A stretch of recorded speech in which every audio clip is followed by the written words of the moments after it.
Bonjour à toutes, bonjour à tous.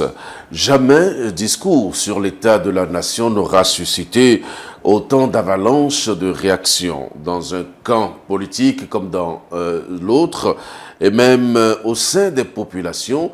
Il y a beaucoup de commentaires, chacun y va selon ses commentaires et ses analyses. Pendant que certains applaudissent à tout rompre le discours sur l'état de la nation du président de la République, d'autres affichent un certain dédain. Pourquoi? Chacun trouve certainement ses arguments. Avec notre invité aujourd'hui, nous allons analyser ce discours, aussi bien sur la forme que sur le fond. Notre invité s'appelle Gaston Zossou. Monsieur Zossou, bonjour. Bonjour, cher ami. Merci beaucoup. Comment devrais-je vous présenter réellement? Je suis Gaston Zossou, je suis citoyen béninois. Donc, né directeur général de la Loterie nationale du Bénin, ni acteur politique? Je suis tout ça, mais ce n'est pas le plus important. C'est ce que je ressens en tant qu'enfant de ce pays. D'accord. Donc, vous intervenez sur cette émission en tant que simple citoyen. C'est ce que vous avez Oui, un voulu citoyen faire n'est pas comprendre. simple, je suis citoyen en entier. D'accord, d'accord. Alors, Monsieur Zossou, vous avez suivi, comme tous les Béninois, le discours sur l'état de la nation du président de la République. Je vous propose qu'on analyse ce discours, aussi bien sur le fond que sur la forme. Vous voulez qu'on commence par où? Je pense que la forme pourrait passer avant La le forme. fond. D'accord. La forme, elle est subsidiaire. D'accord, donc le fond, c'est ça qui vous intéresse d'abord. C'est comme vous voulez, je prendrai. Bien. Alors, vous avez suivi, comme je l'ai dit, ce discours. Quel est le sentiment que vous avez eu lorsque vous avez vu le président s'adresser aux Béninois, à la tribune de l'Assemblée nationale? J'ai été rassuré. J'ai été rassuré. Rassuré par quoi? J'ai eu le sentiment franc que notre pays est en de bonnes mains. J'ai eu le sentiment profond de voir devant moi, en la personne du chef de l'État, une grande résolution de cœur pour que notre pays prenne réellement son envol. Et que, comme il a dit, aucune tergiversation de dernière heure ne vienne nous divertir de notre nord. La boussole pointe dessus. Et on avance. Mais c'est comme un refus de consensus lorsque vous parlez de Il s'agit de tergiversation. savoir ce qu'on appelle le consensus. Il s'agit de savoir quelle est la nature du consensus et ce que vaut le consensus. Si le consensus est justement un retour dans ce qu'on a appelé, dans ce qu'il a appelé notre passé indigne, il vaut mieux ne pas faire cette concession. Est-ce qu'il y a vraiment une concession que le bien, l'efficacité, le courage, la détermination devraient faire au mal, au relâchement, au laxisme, à la fraude systémique? Il n'y a pas de concession à faire. Quand on a le sentiment, quand on a la conviction qu'on est au service de ce qui est utile pour le plus grand nombre, on avance fortement. Et vous avez parlé de la part des autres de dédain. Oui, Moi, bien j'ai pas sûr. vu Il y a de dédain. certains qui J'ai vu des ont réagi. personnes relativement déboussolées. J'ai même vu des personnes tétanisées. Ah Parce ouais? que ça n'existe. Oui. Parce que chacun vous pensez voit. que ces personnes ne s'attendaient pas à pareil discours du président de la Ils ne République? s'attendaient pas à pareil courage. Ils ne s'attendaient pas à pareille détermination. Ces personnes nourrissaient l'espoir que les petites démarches, les jeux de coulisses étaient de nature à ramoller l'ardeur de ce qui nous relève aujourd'hui. Et ce relèvement impétueux, nous allons le défendre de tout cœur et de très bon appétit. Selon vous, le président On aurait parlait à voulu- qui, concrètement? Le président, Il parce que vous avez parle dit ces quand personnes, il- ces personnes. quand- Attention, il parlait à qui ou il parlait de qui? Comme vous voulez. Ah non, attention, il parlait au À peuple qui? béninois. Oui, il parlait au Et peuple béninois, mais il parlait parlait de au- qui? Il a désigné des personnes. Il a désigné des personnes de façon assez claire. Ouais. Quand il dit est nostalgique du passé, nostalgique d'un passé honteux, Deux. il s'adresse à des personnes qui devraient se regarder. Il ne s'agit pas de rester à la surface des choses. Quel était notre passé honteux? Vous n'êtes pas loin de se passer, M. Zossou. Ça ne me dérange pas, je suis D'accord. en autocritique. Voilà, donc Je allons-y. suis là-dedans, profondément. Quel était ce Je passé? suis en autocritique et il est en autocritique. Il n'a pas dit votre passé honteux, il a dit notre passé honteux. Sauf à me faire croire qu'on n'a pas le droit à la rédemption. On n'a pas le droit à la renaissance. On a, me semble-t-il, la possibilité de se dire c'est bon maintenant. ce qui se passait. On fait autrement aujourd'hui pour la nécessité de construire un pays. Mais est-ce qu'on peut parler de passé honteux sans parler des hommes qui aujourd'hui sont autour du président et qui étaient dans ce passé, justement? M. Zossou, on a vu beaucoup d'acteurs politiques qui applaudissaient, mais qui faisaient partie de ce passé honteux. Pour peu que ces personnes adhèrent à la nouvelle démarche, le but n'est pas de dire, pour avoir été témoin du mal, victime du mal, ou même acteur du mal, on est interdit de rédemption, on est interdit de repentance. On peut revenir au bien, parce qu'une voix forte l'a voulu, parce qu'une main forte nous y pousse. Ne dites pas, parce que quelqu'un, moi-même qui vous parle, je suis de ce passé-là. Honteux? Bien sûr, je suis de ce passé-là, mais attention, on a beau assumer un passé honteux collectif, d'une honte collective, d'une indignité collective, chacun peut aussi se regarder et se dire, quelle est ma part? À quel niveau, moi, j'ai été taché? Mais l'essentiel, me semble-t-il, c'est de regarder devant et de dire, désormais, on ne fait plus pareil. Ne restons pas à la surface des choses. Permettez qu'on se demande, c'est quoi ce passé honteux? Justement, M. Zossou, c'est pour ça qu'on est là. Il se situe partout. Notre passé n'est pas particulièrement honorable. Moi, j'ai commencé ce qu'on appelle la vie active comme enseignant au collège.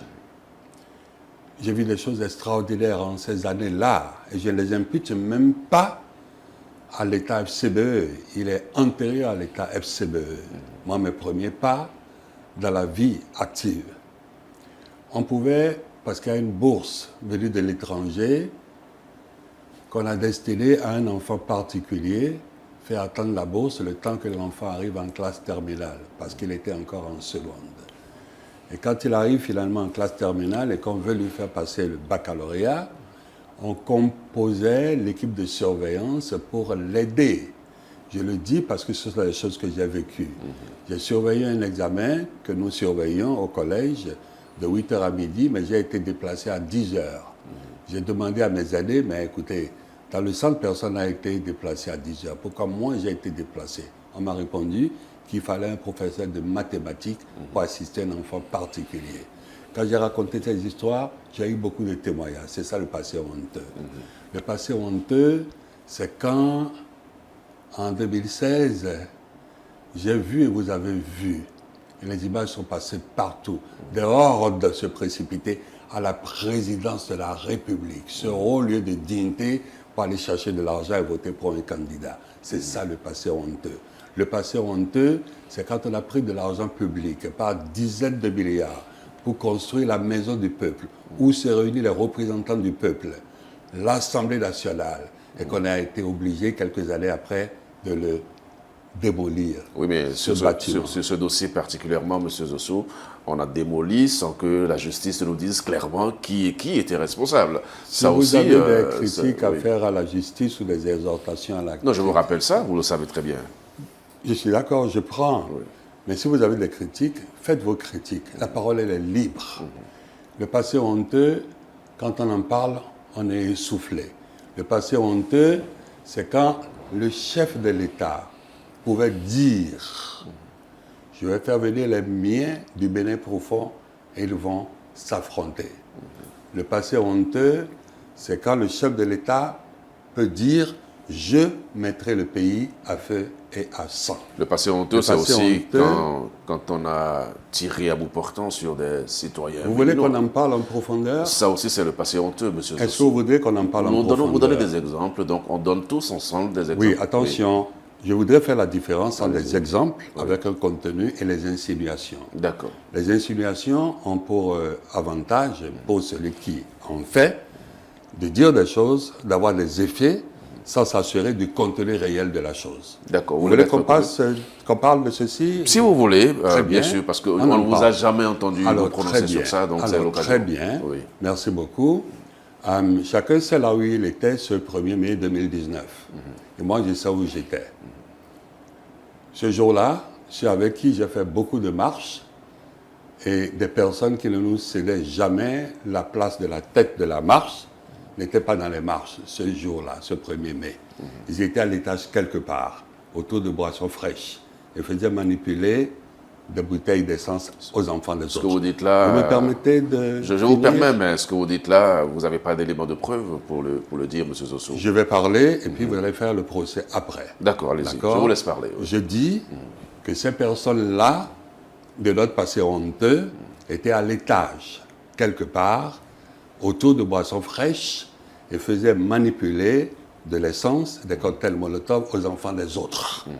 Et quand on regarde des personnes qui ont été touchés d'une manière ou d'une autre, ils n'étaient pas dans la rue, mais je les connais. Pour avoir marché avec eux, je sais qu'ils étaient au devant des marches. Pourquoi ces personnes-là n'étaient pas dans les marches de ce 1er mai? Pourquoi? Parce qu'ils savaient qu'ils avaient envoyé de la drogue et de l'argent et qu'ils avaient donné une instruction diabolique aux enfants des autres. Ça suffit pour tirer sur eux. Si je pourrais avoir le temps de m'exprimer, je parlerai. Non, vous avez le temps. Mais si moi, le je vous empêche système, pas c'est de de vous m'empêcher parler. de développer Oh mes là là, idées, monsieur ça ne Zosso, fonctionnera pas. Qu'est-ce qu'on y gagne? On est là justement pour Alors, laisser ce parler. qu'on pourrait y gagner, Oui. c'est de m'empêcher, moi, de dire ce que j'ai à dire. Allez-y.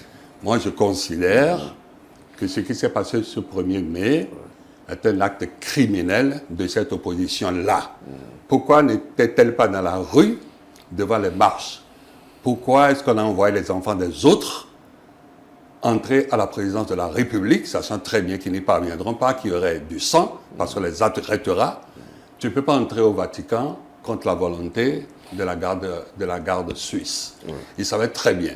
Ils se sont mis en sécurité, ils ont envoyé les enfants des autres. Moi, j'étais à l'hôpital, au chevet d'un proche, quand le gamin qui s'est laissé arracher la main est venu faire son premier pansement. J'ai été témoin de tout.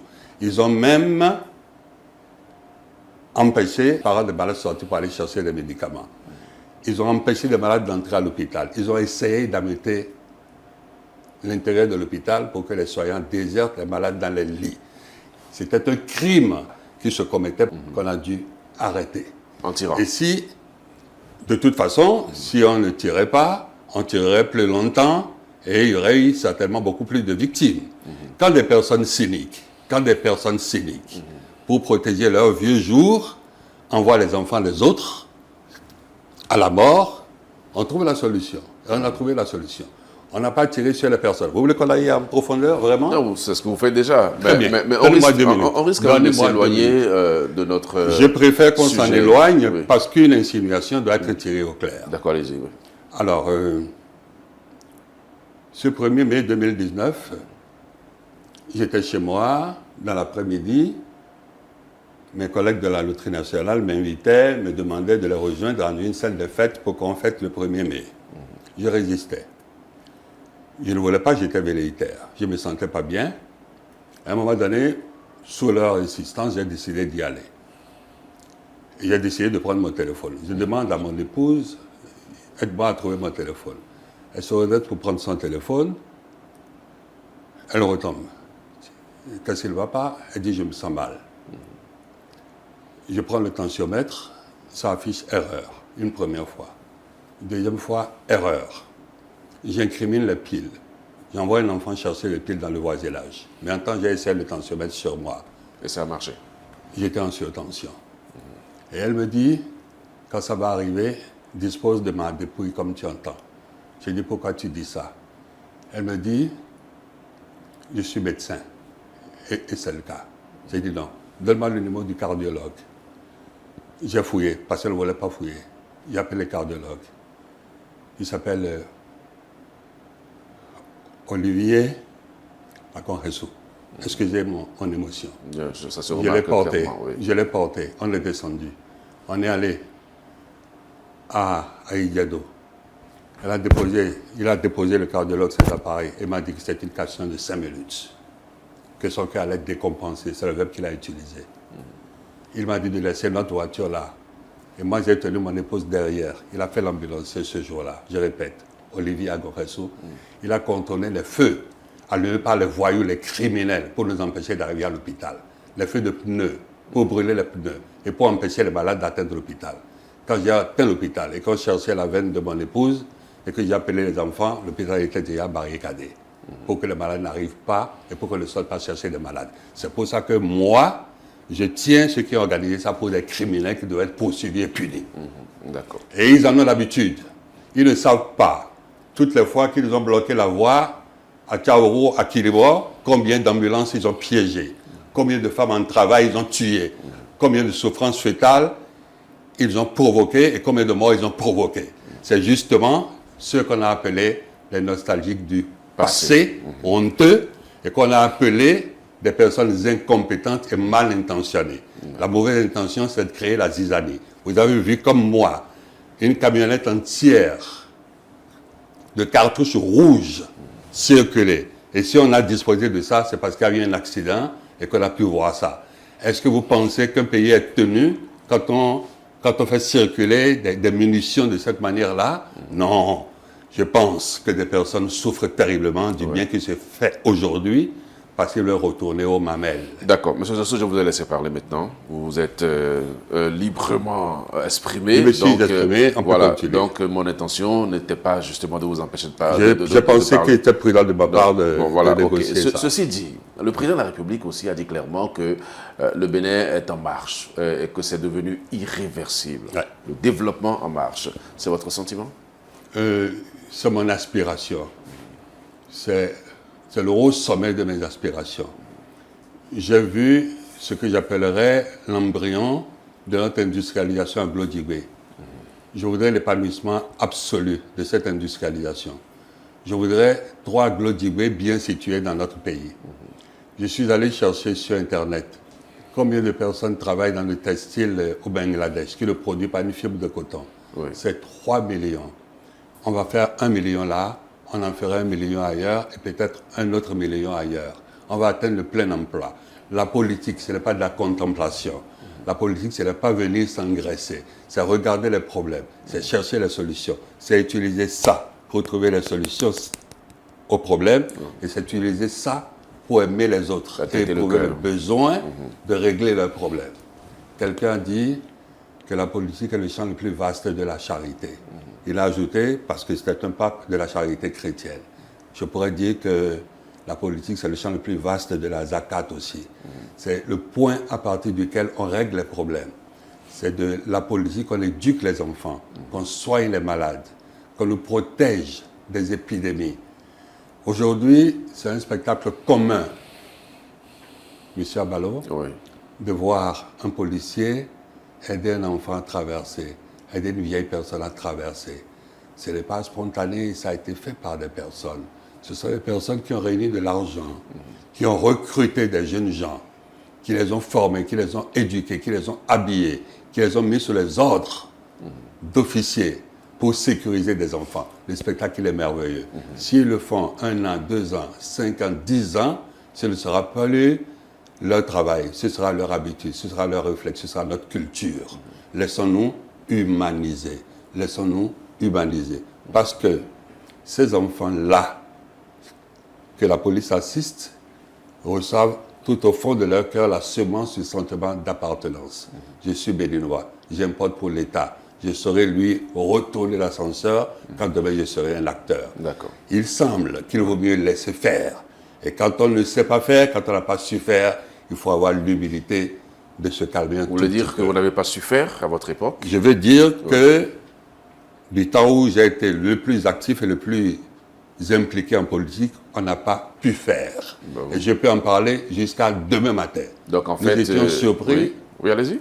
Je vous laisse parler. Je veux pas. Nous étions surpris d'année en année par l'épidémie de méningite dans le nord de notre pays. Et c'est quand les effectifs dans les salles de classe fondaient pour cause de maladies, voire de décès, que l'information remontait à nous. Et on se préoccupait de la chaîne de froid et de l'origine danoise ou norvégienne des vaccins. On bricolait. Chers amis, vous savez, je ne voudrais applaudir personne, mais si j'ai oublié de reconnaître ce qui est vrai. J'ai parlé avec un ami qui allait se faire une opération assez lourde à Paris, une prothèse des genoux, arthrose, usure absolue des cartilages. Il n'y a pas de moyen, il faut simplement ouvrir, enlever, jeter à la poubelle et mettre une prothèse et remettre en place et les muscles et les tendons et les ligaments et les nerfs. Et la personne peut marcher à nouveau. Et je dis, est-ce que tu es rentré? Oui, je suis rentré.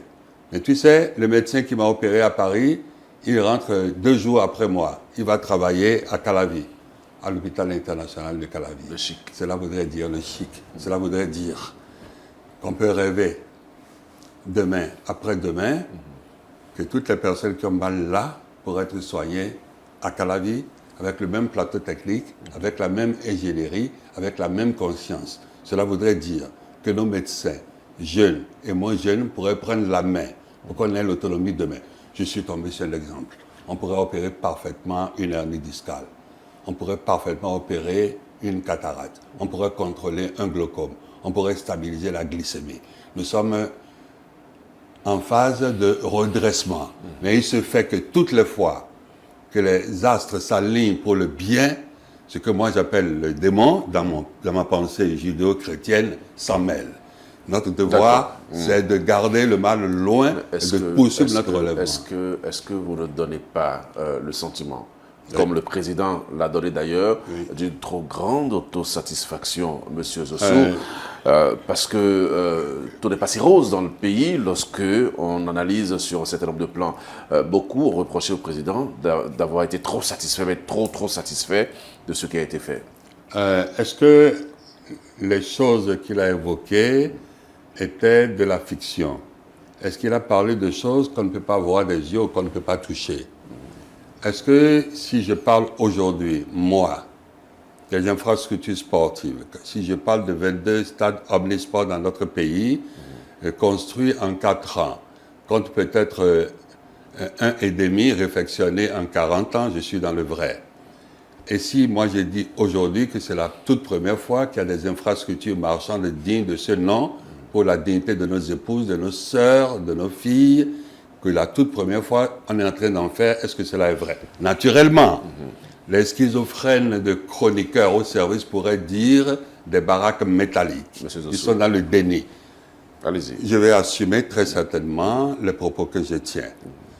Quand on met beaucoup d'argent, beaucoup de ressources, et qu'on fait des infrastructures pour sécuriser, pour que les marchés ne soient plus des lieux de puanteur, des lieux de grande souffrance, des lieux d'indignité. Quand il y a des sapeurs-pompiers qui peuvent accéder, quand il y a des bouches d'eau, quand il y a des extincteurs, quand il y a des pouponnières pour garder les enfants des mamans, quand il y a des dispensaires, et qu'on maudit cela, ça pose un problème. On se demande qu'est-ce qui arrive aux gens. Quand on cherche à dénigrer le bien, c'est dangereux. Vous savez, les chrétiens appellent quelque chose le péché contre l'Esprit Saint. C'est le déni. Voir et dire, je n'ai pas vu. Dire, il n'existe pas. Il n'a rien fait. C'est le déni. Il est écrit que le blasphème contre le Père sera pardonné. Le blasphème contre le Fils sera pardonné. Mais le blasphème contre l'Esprit ne sera pas pardonné, ni aujourd'hui, ni dans les âges à venir. D'accord. Et c'est dans le déni que se trouve cette opposition, de façon quasi systématique. Au fond, rien ne se fait. Personne n'a refusé de voir ce qui se fait, M. Zossou.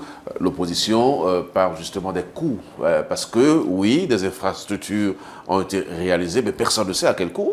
Le député Mitokwe a dit clairement que si hier, le kilomètre coûtait tel montant qu'aujourd'hui ça coûte 3-4 fois plus, c'est vrai que la route donne à manger. Donc pourquoi est-ce qu'il y a cette opacité autour des coûts des infrastructures? Pour le petit parcours que j'ai eu, je ne voudrais pas me faire référence à mon âge, je ne veux pas être tiré vers le bas. Est-ce qu'on a servi les preuves de ce qu'il y aurait une disparité entre la qualité de la chose et le coût de la chose? On ne connaît pas les coûts. Est-ce qu'il faut les demander au bon endroit? Il faut les demander au bon endroit. J'ai le sentiment que certaines personnes souffrent quand elles voient les choses se faire. Pourquoi? Parce que c'est en l'absence des choses qui se font aujourd'hui qu'ils se donnent quelques chances illusoires de revenir au pouvoir. Ils sont dans le déni systématique, dans un déni morbide. Tout le monde sait et tout le monde voit la qualité des infrastructures, les aménagements de toute nature. On voit ce qui se fait sur la matière, on voit ce qui se fait même sur l'esprit des gens. Monsieur Abalo, Monsieur Zosso. c'est la première fois depuis de longues années que nous connaissons des années scolaires normales. Du temps où moi j'étais au gouvernement, je le confesse, on se tapait 3 mois de grève par an, 4 mois de grève par an. Et si nous retournions au travail, si nos enfants retournaient dans les salles de classe, c'est quand le CAMES nous menaçait d'année blanche. C'est quand l'UNESCO nous menaçait d'année blanche. Notre conscience était à l'extérieur du pays. C'est du dehors qu'on nous rappelait à l'ordre. Et on allait vers les syndicalistes, on reprenait le travail, vaille que vaille. Ça fait qu'aujourd'hui, ce que nous avons fait, le sabotage de l'éducation des enfants, il y a 10 ans, il y a 20 ans, il y a 30 ans, on en récolte les fruits aujourd'hui. Les gens sont fragiles. Ils sont justement sensibles à l'intoxication des politiciens malades de leur nostalgie. Mais ce pays a un esprit qui va le défendre, qui va le défendre. Ils vont pousser leurs cris, mais leurs cris resteront en travers de leur gorge. Ça ne fera aucun effet. Parce que je sais, j'ai entendu dire, le peuple prendra ses responsabilités. Pourvu qu'il prenne sa responsabilité de façon lucide. Qu'on ne lui serve pas de la drogue aux enfants. Qu'on ne leur serve pas de l'argent. Est-ce que vous ne pensez pas que le peuple serait beaucoup plus rassuré sur la qualité et la durabilité des ouvrages si on connaissait les coûts? Ce qu'on demande un minimum. Parce qu'en fait, je rappelle les propos de M. Bitokwe, clairement, puisque le président a dit dans son discours que... Si je vous disais que ça ne m'intéresse pas d'être tiré vers le bas. D'accord, non, mais moi, je vous pose des questions, donc je n'ai pas le sentiment que vous soyez tiré vers le bas, mais le président a fait un discours où il dit clairement que la route donne à manger aujourd'hui, même si on ne mange pas la route donne à manger. Oui. Et donc, par interprétation, un ancien député lui a répondu clairement que si les coûts était moindre auparavant, qu'aujourd'hui ça coûte 3 fois, 4 fois, c'est normal que ça donne à manger, un peu pour dire, nous savons qui mange. Mais il faut lever l'équivoque, M. Zossou, en disant clairement ce que ça coûte. Rendez-vous, M. Abalo, rendez-vous à la Cour des comptes et prenez des informations. Ne versez pas dans la diversion des politiciens, comme je dis, en quête d'un retour hypothétique. Mais personne, tout le monde on ne peut pas tous aller vers la Cour des comptes. Il faut publier. Est-ce que vous voulez? Vous pensez que c'est moi qui détiens les coûts? Les marchés publics. Vous pensez que c'est moi qui détiens les coûts? Publiés, M. Zossou. Oui, mais monsieur, de mon point de vue, moi je pense que les marchés publics sont publiés. Maintenant, si vous voulez des coûts, adressez vos administrations.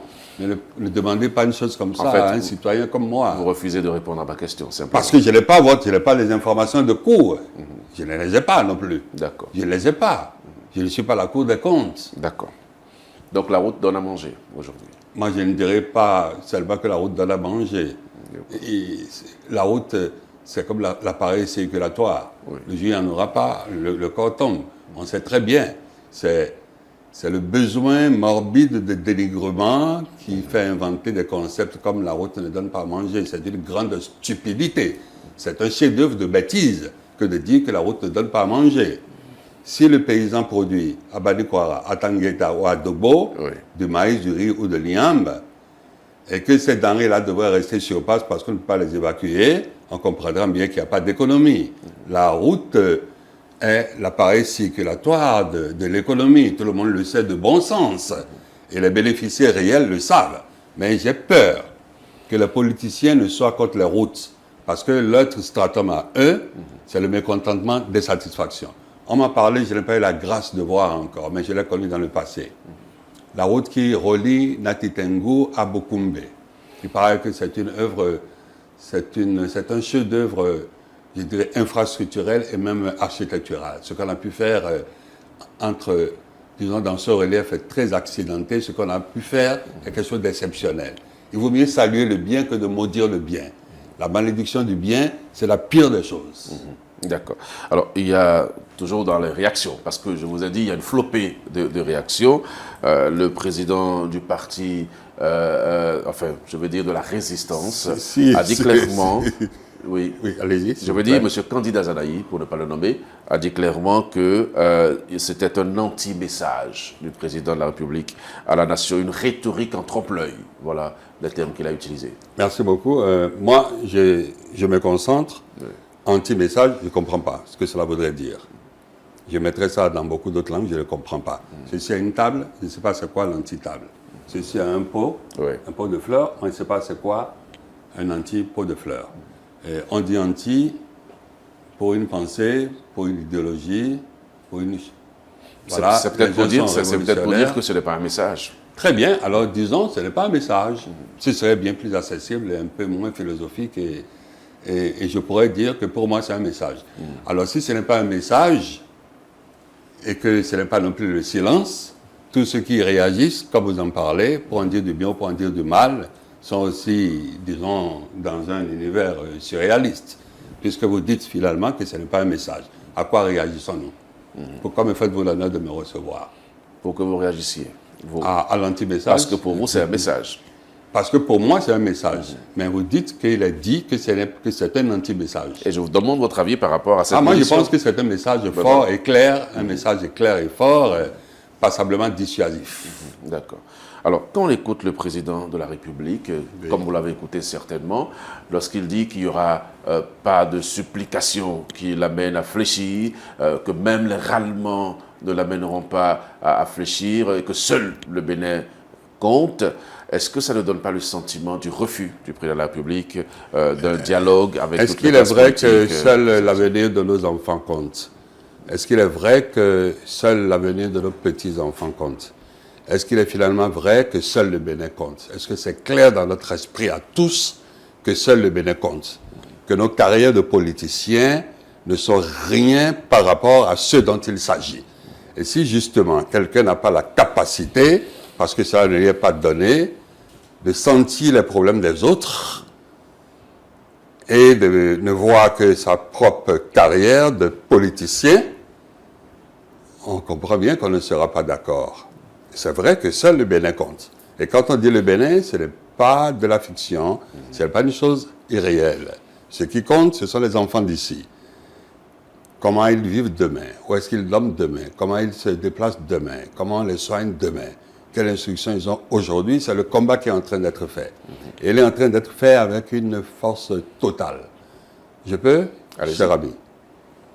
Il y a quelques petits mois, j'étais à Abidjan pour le roadshow de la Loterie nationale qui est entrée en bourse depuis quelque temps.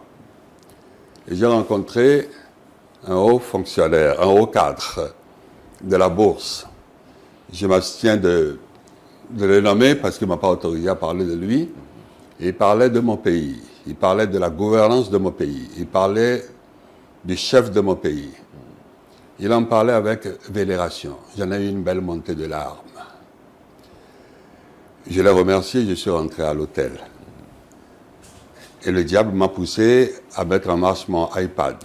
C'est le diable qui vous a poussé à le faire? C'est très certainement lui. Oui. Parce que quand je suis sorti de cette entrevue, à la bourse régionale, j'étais aux anges. J'étais comme percé sur un nuage. Et puis, j'ai allumé mon iPad et c'est un flot de malédictions sur cette même gouvernance et sur ce même chef de la part des préposés à l'intoxication de l'opposition. Les Béninois? Les Béninois. Nous sommes bénis du dehors et maudits de l'intérieur. C'est une possession.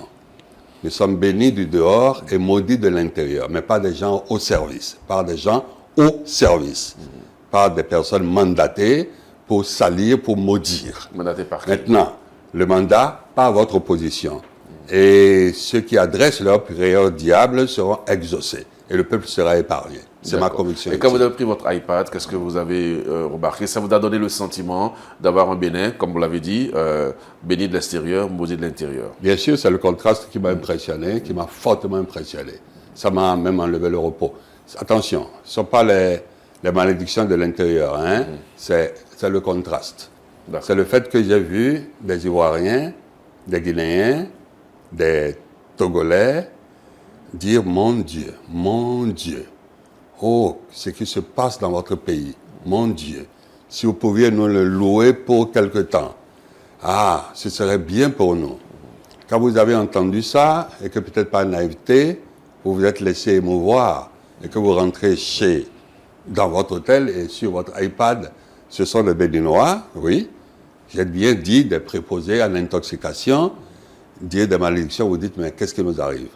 Pourquoi les bouches étrangères nous bénissent et que les bouches de la maison nous maudissent? C'est la liberté de chacun. C'est la liberté de chacun. Absolument, la liberté de penser, de dire ce qu'il veut. La liberté Vous n'allez pas être contre ça. Non, je ne suis pas contre ça. C'est la liberté de chacun. La liberté de maudire. Mais seulement je voudrais que... De maudire comme de bénir. Et je voudrais juste que, selon les lois de la spiritualité et même des neurosciences, que les mauvaises pensées se concrétisent pour les personnes qui les émettent et que le peuple des innocents soit épargné. Alors, M. Gaston Zossou, on a parlé de discours sur l'état de la nation présenté par le chef de l'État devant l'Assemblée nationale. Certains ont tout fait d'y lire le discours sur les émotions du président. Est-ce que vous avez eu vraiment le sentiment que le président était émotif, il s'est allé à ses émotions? Alors, s'il y a eu des personnes qui ont voulu qu'on leur parle des coups de ci ou de ça, voulant dissocier le coût des choses de leur qualité ou même de leurs absences les années d'avant, il semble bien qu'il a parlé de choses concrètes, mais qu'il a aussi partagé avec nous son état d'âme. Ses émotions. Et cet état d'âme... Vous faites la différence entre émotion et état d'âme? Quel est-il cet état d'âme? C'est l'état d'âme d'une personne qui, tout au long de ces 8 dernières années, 9 bientôt, s'est mis au travail avec tellement de force et d'engagement qu'il a dû prendre de la douleur. Que le résultat aujourd'hui se trouve sous nos yeux. C'est comme un paysan qui a labouré, qui a engrangé et qui voit que se signale quelque part là-bas une meute de chimpanzés qui viendrait à l'assaut de son grenier. Il a quelques états d'âme. Il ne dit pas après moi le déluge. Oui, il se permet de prophétiser sur son intendance. Il s'accorde le droit de prophétiser sur son intendance. Ça ne tombera pas après moi, ça me survivra. Si le chef de l'État n'a pas ce sentiment, il n'est pas un homme d'État.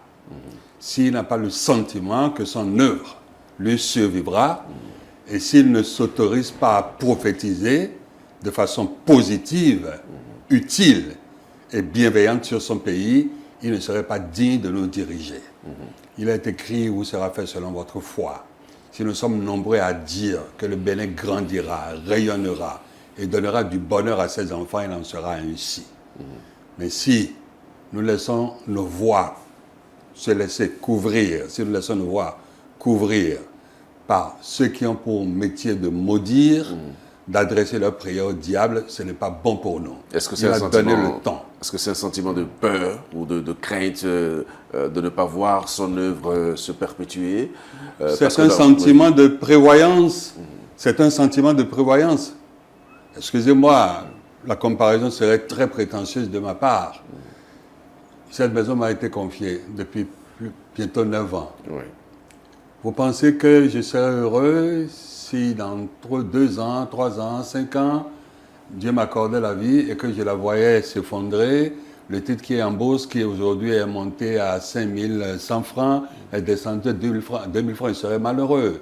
Je suis préoccupé par le futur parce que je suis un homme vivant et que j'ai encore la conscience des choses de la vie. Et je crois voir la vie dans nos enfants, dans nos petits-enfants, dans la suite du Bénin. Ce n'est pas une faute que de prier. On devrait dire que Dieu exauce. On devrait dire que Dieu exauce. Mais on se rend compte qu'il y a des personnes. Et croyez-moi, ça crie très fort, mais elles sont loin d'être majoritaires. Ça crie très fort, hein? Je ne vais pas utiliser un vilain mot, mais ces personnes sont loin d'être majoritaires. Ça envahit les réseaux sociaux avec de la pourriture, avec du dénigrement, avec des insultes, mais ça ne changera rien. Le relèvement de ce pays, il est engagé. Et l'énergie qui a été mise nous mettra en orbite, c'est-à-dire en autonomie de survie. C'est ce qui se fera. D'accord. Les amis, quand moi j'ai parlé parmi des personnes de politique, pour la première fois, de la possibilité de tisser notre coton au Bénin, on a ri de moi. Et vous comprenez que quand je suis allé à Glodjigbe et que j'ai vu des enfants d'ici en train de poser des actes précis pour sortir des vêtements, j'ai compris que les choses sont possibles. Ça voudrait donc dire que le bien est possible pour nous, pour peu qu'on y pensera fortement et pour peu que nous serons nombreux à y penser. Mais il faudra malheureusement aussi qu'on contrôle un tout petit peu les voix discordantes par la parole. Par la parole.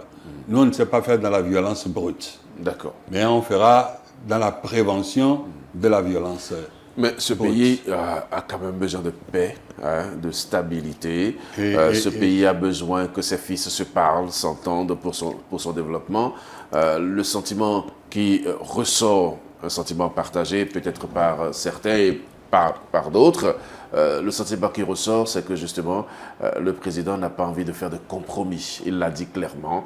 Il a dit compromis politique pour faire plaisir. Oui, justement. Mais les uns les autres, je l'avais dit tantôt, je le redis, M. Zossou, est-ce qu'à partir de là, on ne peut pas espérer que demain, la classe politique s'asseye autour des intérêts de ce pays? Bien sûr, si c'est autour des intérêts de ce pays, on s'asseyera autour des intérêts de ce pays. Oui. Mais si c'est s'asseoir pour le partage individuel des égoïstes politiciens carriéristes, on ne s'asseyera pas pour ça. On ne s'asseyera pas pour déposer le pays sur un établi de boucher pour dire qui prend quel quartier. C'est ça qu'on a refusé. Mais les intérêts politiques de ce pays, c'est quoi? C'est peut-être c'est son développement, c'est son développement, c'est son rayonnement, c'est l'emploi, c'est la réussite, c'est une économie prospère, c'est un nom qui nous honore. C'est cela qui nous intéresse. Mais ce sont aussi des élections. Ce sont aussi des élections paisibles, M. Zossou. Bien sûr, ce sont les élections paisibles et on aura des élections paisibles. Vous savez pourquoi on aura des élections paisibles? Pourquoi? On aura des élections paisibles parce que on sera amené à comprendre que la carrière des individus n'est pas au-dessus de l'unité nationale et justement de la paix. Je sais sur à quoi l'on s'accroche. C'est le code électoral. Oui, le fichier électoral. Et quand on... Je ne voudrais pas parler de tout à la fois. On peut parler du code électoral. Oui. Et la polémique vedette dans le code électoral, ce sont les 20%. On pourrait en parler? Allez-y, oui, bien sûr. Très bien. Alors, que dit le code sur ce point précis? Je vaux 80%, même 90% des voix chez moi, ce que j'appelle mon fief. La loi dispose et m'impose de parler avec quelqu'un qui vaut au moins 20% chez lui, dans les 23 autres circonscriptions. Je peux répéter? Allez-y, monsieur. Je vaux 90% chez moi. Le code m'impose de parler loin des élections, dans le cadre du mouvement partisan, de l'action politique partisane, de parler avec quelqu'un dans chacune des 23 autres circonscriptions qui pèse au moins 20%. Dans le seul but qu'ils me disent, chez moi là-bas, j'ai besoin que les animaux soient vaccinés. Chez moi là-bas, j'ai besoin qu'on fasse de la céramique, qu'on fasse du carreau et des sanitaires. Chez moi là-bas, j'ai besoin qu'on nous envoie des filets de pêche. On voudrait que les personnes de tout le pays, quels qu'ils soient, fassent remonter vers celui qui a la prétention de nous diriger ou de faire nos lois, leurs préoccupations particulières, leurs visions particulières dans le cadre d'une plateforme gouvernementale commune nationale, vu que nous sommes pas en train de bâtir une agglomération de fiefs, mais une nation. Et pour bâtir une nation, ça se fait froidement. Si c'est d'instinct et de leur nature qu'on confie aux politiciens, tels que nous les voyons là, de construire une nation, ils ne feront pas. La loi aide à mettre en place la morale politique. On dit, tu es très grand, mais attention, n'envoie pas de motos et de l'argent chez les autres. Prends-les tels qu'ils sont, pourvu qu'ils pèsent de 20%, qu'ils soient d'accord avec toi et qu'ils partagent avec toi ses préoccupations, dans le cadre de mouvements partisans. Il n'y a que par ce biais que nous pourrons faire un pays demain. N'oubliez jamais. 20%, c'est énorme. C'est énorme par rapport à quoi? Oui, par rapport au passé politique, justement. Justement, si nous avons le passé comme référentiel, on n'avancera pas. Si nous nous disons que le passé est notre référence, on n'organisera pas le baccalauréat à bonne date, on n'aura pas les résultats à bonne date. Mais ça on ne se passera pas des grèves dans le secteur de l'enseignement et de l'hôpital. Si on avait le passé comme référentiel, on ne fera pas de bonnes routes dans le pays. Si on avait le passé comme référentiel, on ne ferait rien du tout, on ne serait même pas propre, on ne balayerait pas nos rues. Le passé n'est pas la référence. Le passé, pour nous, justement, c'est l'horreur. C'est ce qu'il a appelé le passé honteux. Oui, mais notre honte à tous, dont nous voulons guérir. Et dont nous allons guérir. Quand vous dites ça, ça contraste un peu avec ce qui est ambiant. Souvent, c'est la rupture a toujours le rétroviseur dans le passé. Chaque fois qu'une action est menée par le régime actuel, la référence, c'est le passé. On dit toujours, bon, ben, ça se passait tant, aujourd'hui. Donc, s'il y avait un exemple, je pourrais peut-être mieux réagir. Oh, il y en a beaucoup. Oui, je voudrais juste il y en a beaucoup. Un Par exemple, on dit souvent que dans le passé, on ne faisait pas ci. Je ne donne pas d'exemple précis, mais je vous fais un exemple imagé. Dans le passé, on ne faisait pas ceci ou on faisait ceci. Aujourd'hui, on fait ci. Oui, c'est le passé de référence. Moi, je vais donner un exemple. Oui, allez-y. Dans le passé, quelques rares personnes avaient droit, pour une rallonge de vie ou pour vivre, de soins spécifiques qui ne se trouvaient pas au pays. Évacuation sanitaire. Et dans cette possibilité, il y avait plus de fraude que de réalité. Aujourd'hui, on est en train de travailler à avoir ces soins chez nous. Faire de telles comparaisons, ce n'est pas pour se satisfaire, se croiser les bras.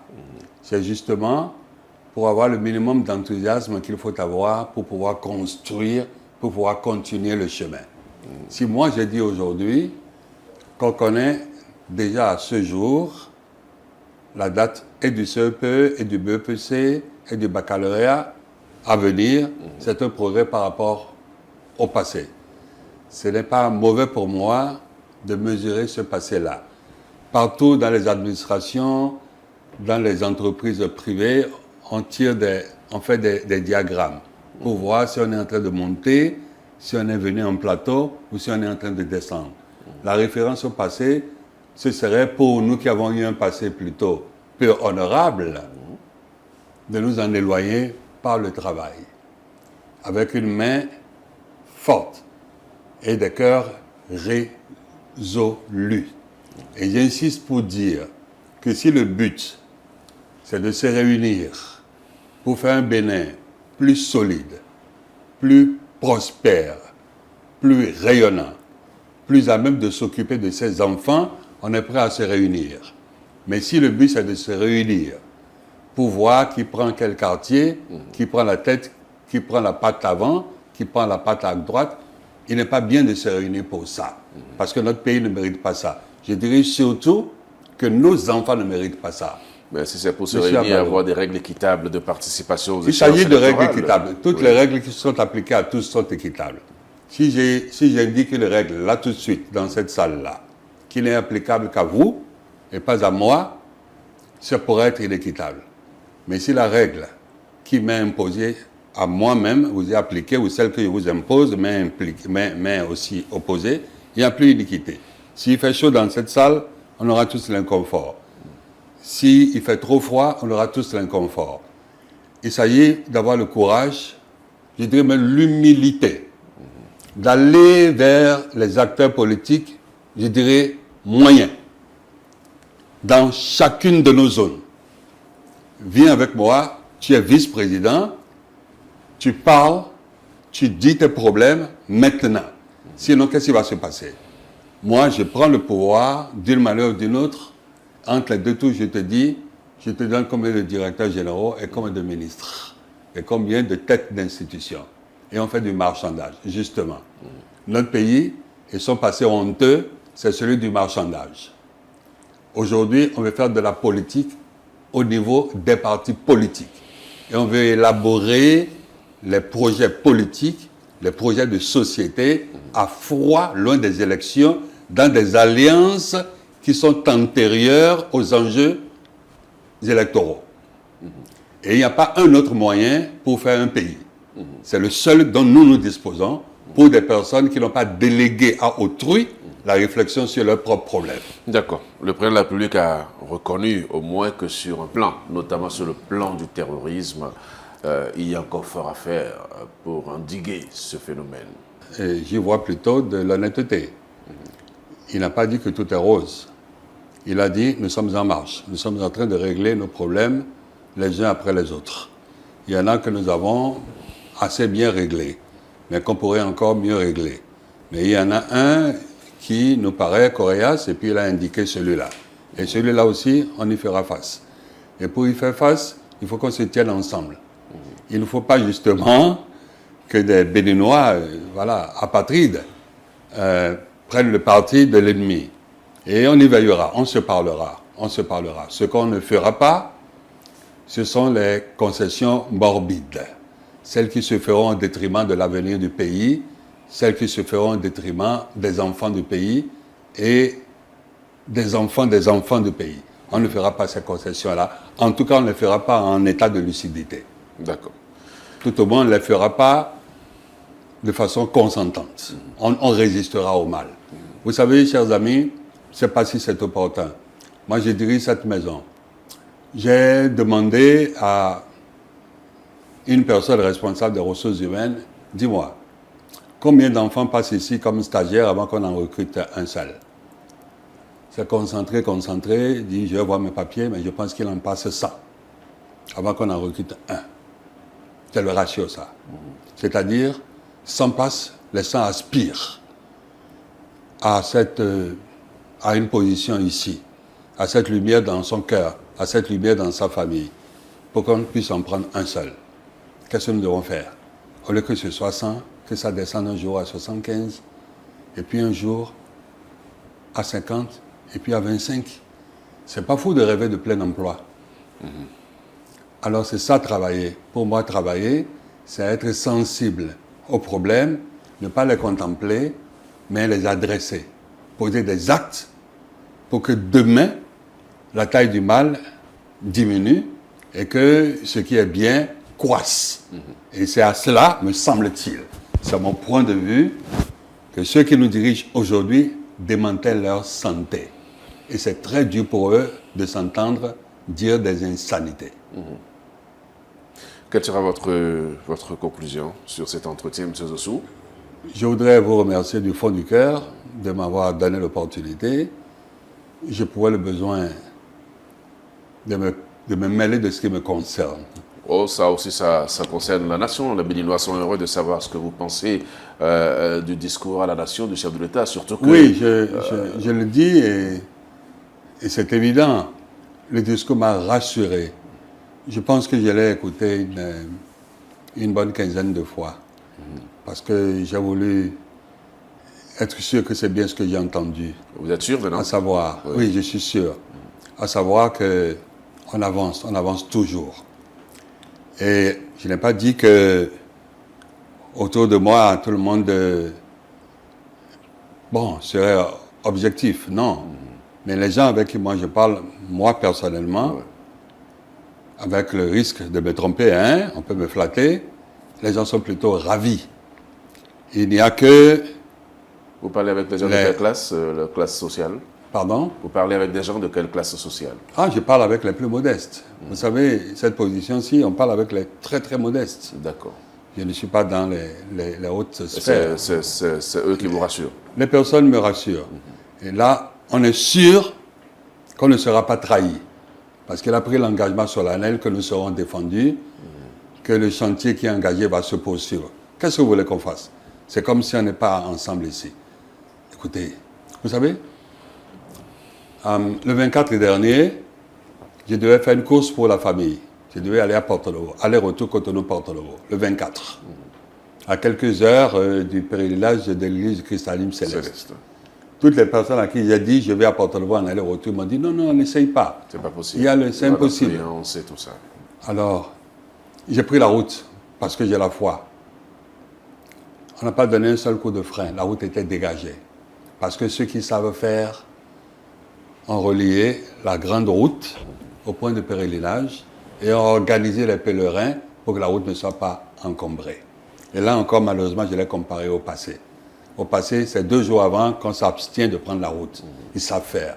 Donc dans la vie, M. Abalo, il y a ceux qui savent faire, qui font, Il y a ceux qui ne savent pas faire, qui ronchonnent sur les pas de ceux qui font.